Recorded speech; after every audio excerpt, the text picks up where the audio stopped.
அவங்க போய் அதில் என்ன அரசியல் செய்யுங்க? பாதிக்கப்பட்ட மக்களுக்கு உதவ போகிறதுல அரசியல் இருக்கு. எதுதான் அரசியல்னு சொல்ல வராங்க? என்னை பாருங்க, நீங்கள் தானே கேள்வி எழுப்புறீங்க. எதுதான் அரசியல்? சரி, யதார்த்தமாக தீப்பற்றி எரிஞ்சிருச்சு. உடனே போய் அதை அணைப்பதும் அதுக்கான பாதிக்கப்பட்ட மக்களுக்கு உரிய உதவியை செய்வதும், அதில் தான் காயம்பட்டிருந்தால் அவங்களுக்கு உரிய மருத்துவத்தை கொடுக்க செய்வதும் அதெல்லாம் யாருடைய பொறுப்பு? அது ஒரு அரசியல் இயக்கம் போய் செய்யும்போது ஆர்வப்பட்டு அந்த தமிழக வெற்றி கழகத்தினுடைய நிர்வாகிகள் பெண் பிள்ளைகள் போய் உதவும் போது அதை தடுத்து அதை விதித்து வயிற்றுல மிதிக்கிற அளவுக்கு அது என்ன பெரிய குற்றமாயிருச்சா? அது தேச துரோக குற்றமா? முதல்ல இந்த தலைவர்கள் இதில் போய் அரசியல் செய்கிறாங்க, இதையெல்லாம் அரசியலாக்குறாங்க, இதையெல்லாம் அரசியலாக பேசுகிறாங்க அப்படின்னு பேசுகிற தலைவர்கள் எது அரசியல்னு ஒரு பட்டியலை வெளியிட்டுட்டீங்கன்னா நாங்கள் அதை மட்டும் பேசிட்டு போகிறோம்.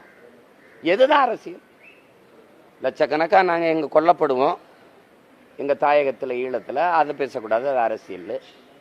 840 மீனவன் கொல்லப்பட்டிருக்கான், அது அரசியல். அவன் கைது பண்ணப்படுவான், படகு பறிக்கப்படும், அதை பேசினா அரசியல். 60-70 ஆண்டுகளாக குடியிருந்த மக்களை திடீர்னு ஆக்கிரமிப்பு நீ இடிப்பீங்க. அப்போ கடற்கரையை ஆக்கிரமிச்சு கல்லறை கட்டியிருக்கீங்களா, அதை ஆக்கிரமிப்பான்னு கேட்டால் இதெல்லாம் அரசியல் பேசுறீங்க. எது அரசியல்? இந்த 1000 ரூபாயும் அரிசியும் பருப்புமா சொல்லுங்க? இலவச பேருந்து, சாராயம் குடிச்சு செத்தா அதுக்கு 10 லட்சம் கொடுக்குறது, இதெல்லாம் தான் அரசியலா? எதை பேசுறது? அப்போ முதல்ல நீங்க கற்றுக்கிட்டு வாங்க எது அரசியல்னு. பாதிக்கப்பட்ட மாதிரி விபத்தோ ஏதோ தீ எரிஞ்சிருச்சு, குடிசை எரிஞ்சிருச்சு, வீடு எரிஞ்சிருச்சு, மக்கள் பாதிக்கப்பட்டு நிற்கிறாங்க, அவங்களுக்கு அரிசி பருப்பு கொடுத்து துணிமணி கொடுத்து உதவணும்னு போறதுல அரசியல் பேசினா என்னது? அது உதவி, அது சேவை. அதை செய்ய வந்த பொண்ணை எதுக்கு கீழே விழுத்து வாய்த்துல மிதிக்கிறதுலாம் எவ்வளவு பெரிய கொடுமை. எதா இருந்தாலும் இவங்க இந்த நாட்டில் ஒன்று இருக்குது, வாக்குக்கு காசு கொடுத்து வாக்கை பறிக்கிறது, அது அதர்மம் இல்லை, அது தர்மத்துக்கு எதிரானது இல்லை. மணலை வெட்டி விற்கிறது, அதெல்லாம் தர்மத்துக்கு எதிரானது இல்லை. எல்லாத்துலேயும் தர்மத்தை கடைப்பிடிச்ச மக்கள் போல கூட்டணி தர்மம், அதில் என்னடா அதில் மட்டும் தர்மம் உங்களுக்கு வாழுது?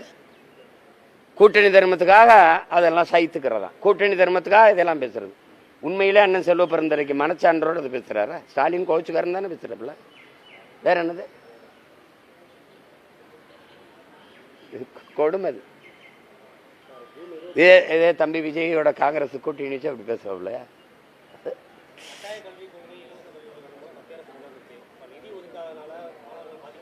நீங்க அதுக்கு தான் போனீங்க. இருங்க, இப்போ போனீங்களா கேட்டு கையை பிடிச்சி இப்படி அப்போ பேசி இந்த மாட்டு தரகர்கள் கை பிடிச்சி பேசுவாங்கல்ல, பார்த்துருக்கீங்களா? மாட்டு தரகர்கள் கை பிடிச்சி பேச சிரிக்காது.